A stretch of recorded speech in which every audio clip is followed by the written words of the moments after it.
Right, in the earlier video, we have learned how to transform given relationships to linear form. In this video, we're going to do part 2, where we'll draw the straight line graph after converting the given relationships to linear form. And because this is drawing of straight line graph, we will need to have graph papers. So if you do not have graph paper, please get ready some graph papers. All right, let's look at example 1. There are a few things that we have to take notes. First of all, we need to know if the given equation is in linear form. If it's not in linear form, then we will have to do some transformation. So let's look at the equation first. Right, so let's compare it with, all right, wait, we will have to do some manipulation first. I will pull out the negative a, which is a constant. All right, and then if I were to compare it with the general form for straight line equations, y equals to mx plus c, right? So you would see that the equations that are given is actually already in the linear form, right? So if it's already in the linear form, then there's no need to do any transformation, right? Then the next thing is that we need to follow the instructions given. So you are told in the questions in part 1 that you're supposed to plot y against y over x. What does it mean? It means that if you're plotting something against something, it means that the y is on the y-axis and then the y over x is on the x-axis, right? So something against, so if you have a square against a triangle, it means you label the square on the y-axis and you label the triangle on the x-axis. Okay, so let's go back to what you're given in part A. So in part A here, we see that on your y-axis, you should be the lowercase y, and on your x-axis, it should be y over x.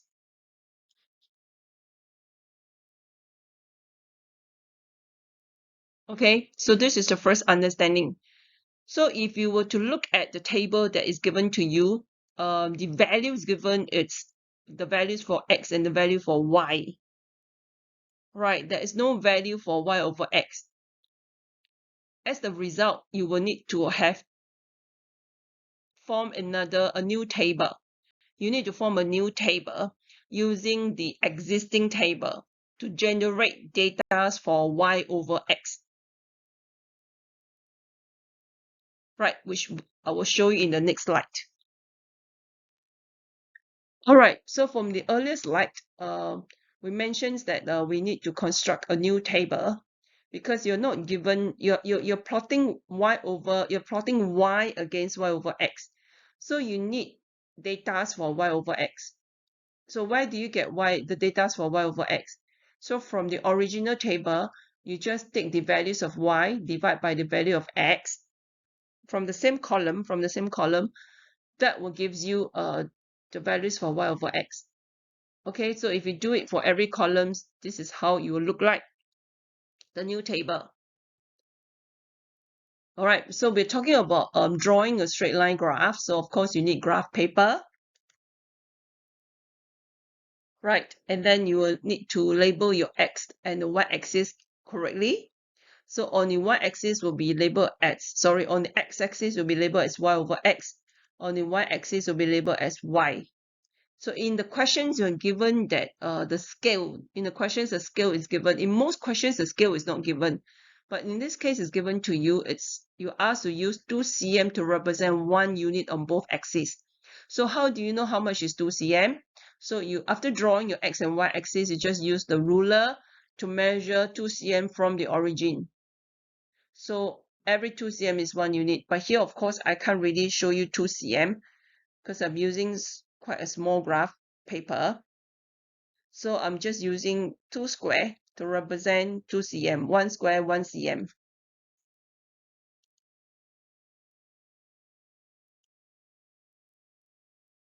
All right, so after you have done that, we're going to start to plot the points. So the first point given is, I'm going to plot it from in ascending order. So I start from 1.20 and 7.17 and so on and so forth. Altogether, I should have 1, 2, 3, 4, 5, 6, 7 points. 1, 2, 3, 4, 5, 6, 7. Yes. And after you have plotted all the 7 points, all right, you need to have a long ruler.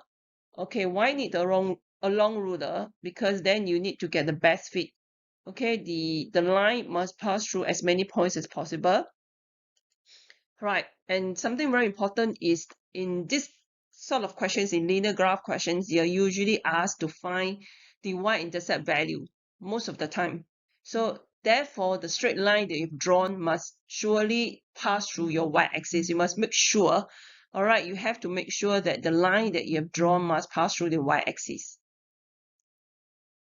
Okay, so what's the next thing we need to do? The next thing you need to do is to find out which constant represent the gradient, which constant represent the y-intercept value. Right, so from the equations that are given, we can rewrite it. You can pull out negative y to be the coefficients of y over x. Then you compare it with your general form, y equals to mx plus c. So we can see clearly that on the y-axis, it's labeled as y. That's correct. On the x-axis, it's y over x. So we are on the right track. Then what is actually the value negative a? Is actually negative a is the gradient of the straight line. And what is the value b? Value b is actually the y-intercept value. That's why just now I mentioned that it's very important that the straight line must pass through the y-axis.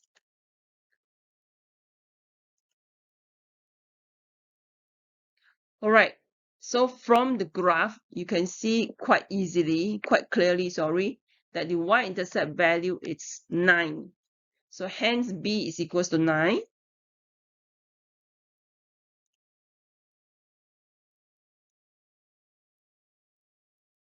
All right, then the next thing is that I have to find the gradient. So to find the gradient, we need 2 points. So which 2 points do we use? As indicated on the diagram, I'm using that 2 points. And how do I select these 2 points here? How do I select these 2 points? Okay, you just have to select any 2 points that lies on the line. You have to make sure that the 2 points lies on the line. Right, in this case here, the 2 points I've selected lies on the line that I've drawn. So I'm using the 2 points to find my gradient. Okay, which is negative 1.53. So hence,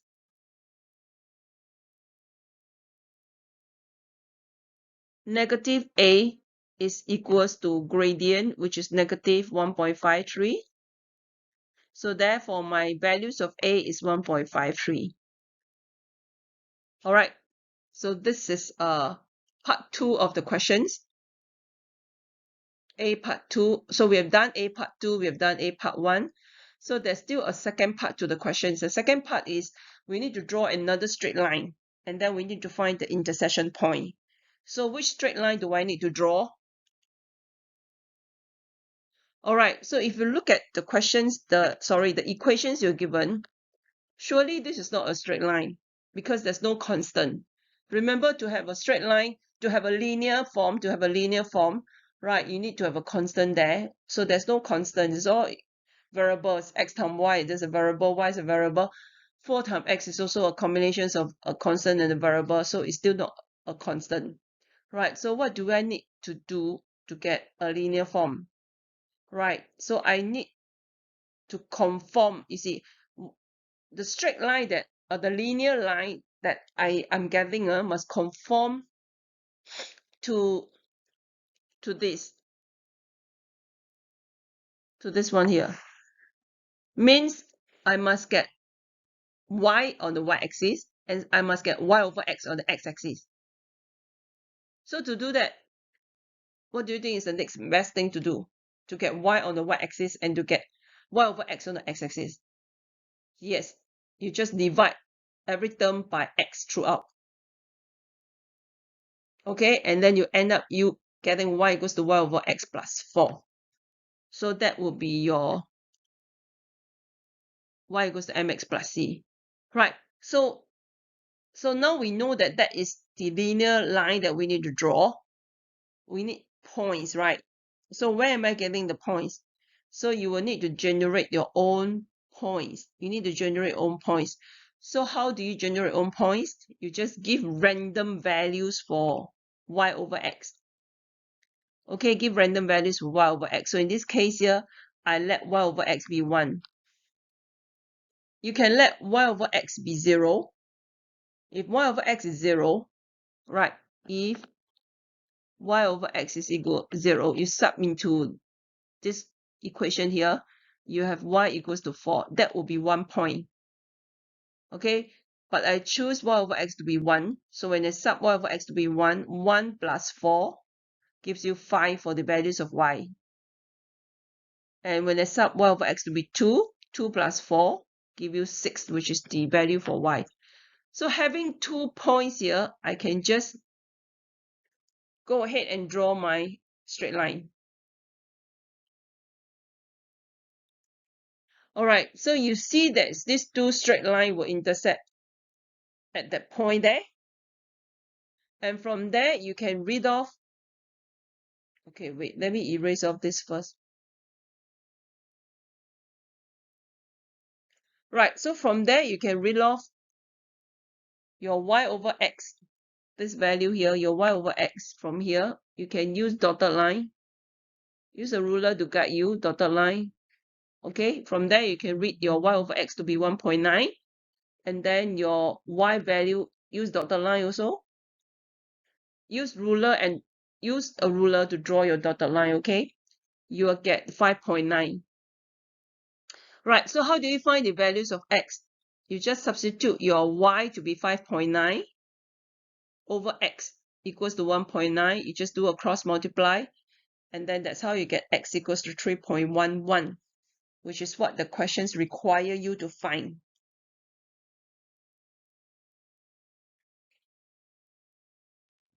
All right, so we have done example 1, which is rather straightforward. You don't have to do any transformation at all.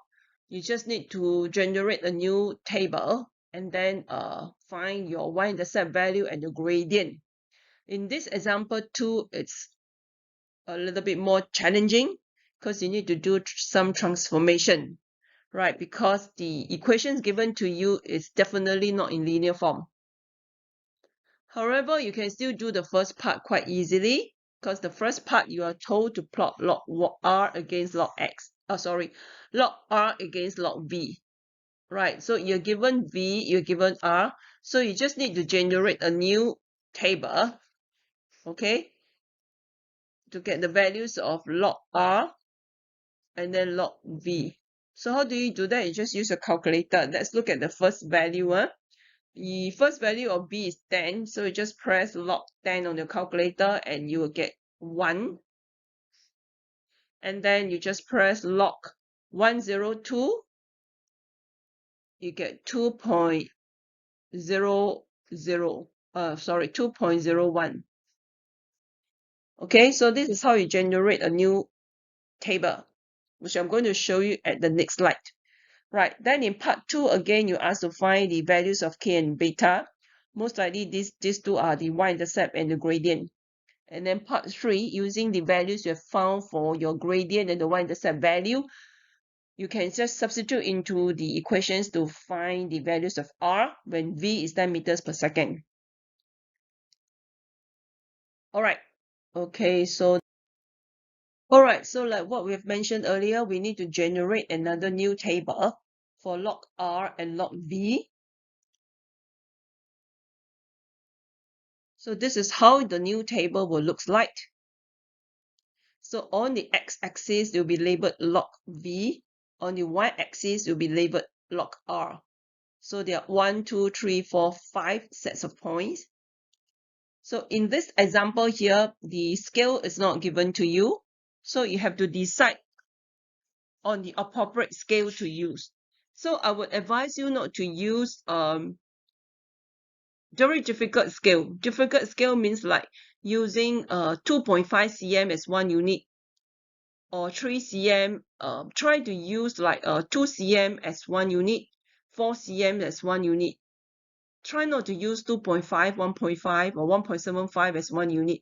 It's very difficult to count the in between, in between. If you have like 4 squares as 1.75, then what is one small square equals to, right? So in this case here,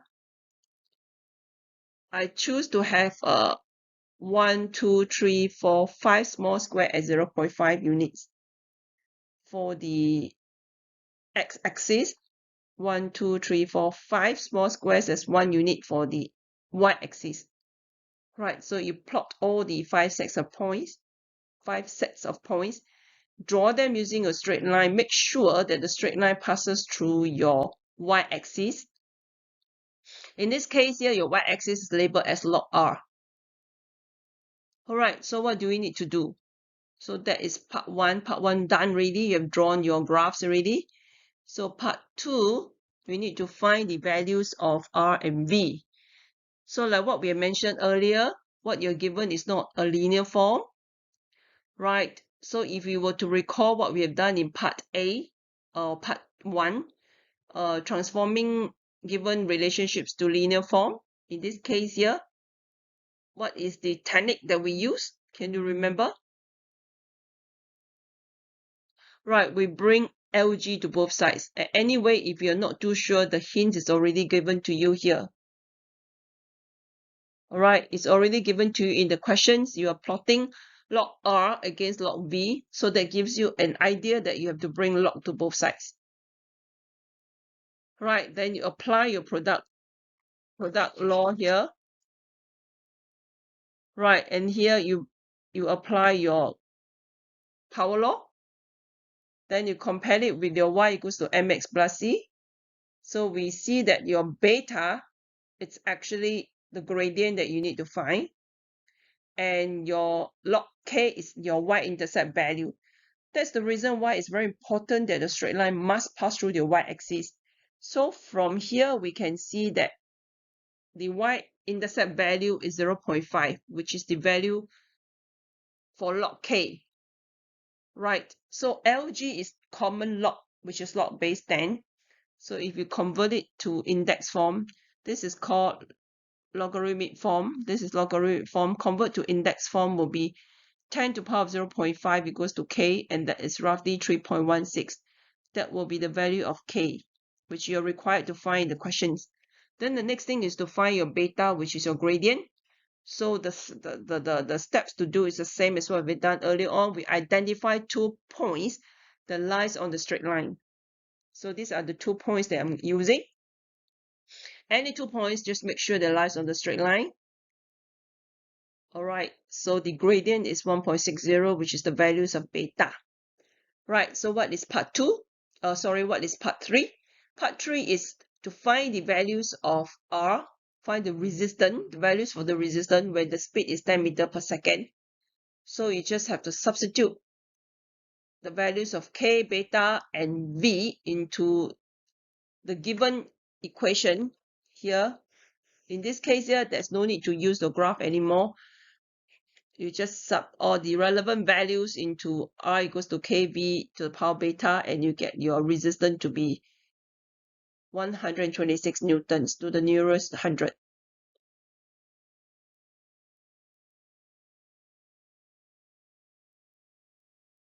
Okay. To the nearest 100, wait, hang on. To the nearest 100, that would be 100 Newton. Because you're asked to find to the nearest 100. Alright, so after going through 2 examples, you should have confidence to try 1 questions on your own. This is a relatively easy questions, right? You're asked to plot log y against log x. So let's recap what you need to do. Right, so you will need to come up with a new table. You need a new table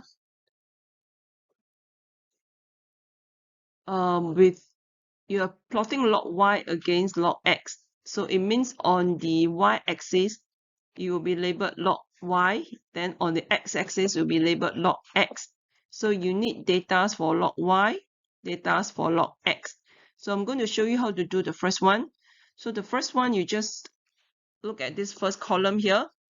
So log y will be just log 33, and that gives you 1.52. Put it to 3 significant figure, 1.52.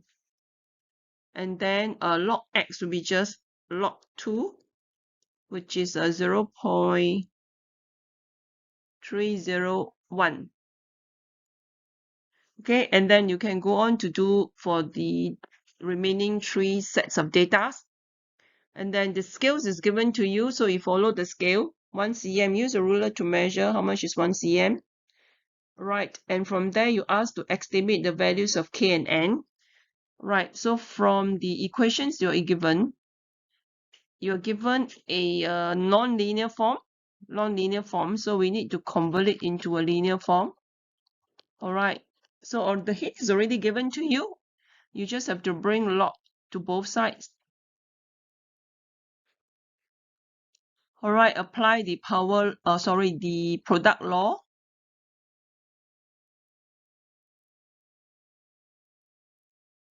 Right, make y the subjects on the left hand side. This one apply the power law. Take down your n. Okay, then you compare it with your y equals to mx plus c. Right, so your log x will be on the x-axis. Your log y is on the y-axis. So hence your gradient is negative n. Your log k is your y-intercept value. Okay, and to make sure that your straight line must be long enough to cut the y-axis, which in this case here is your log y. Okay, cut the log y-axis. So the suggested answers, why is it called suggested answers? Because you may not get exactly 1.35. There is some kind of what do you call that, allowance given. It's usually plus and minus 1 square. 1 square here it's 0.1 unit, so it's plus and minus 0.1 unit. All right, for both answers. Right, so they're just suggested, but your answer should not go very far from the suggested answers. All right, so please try it out.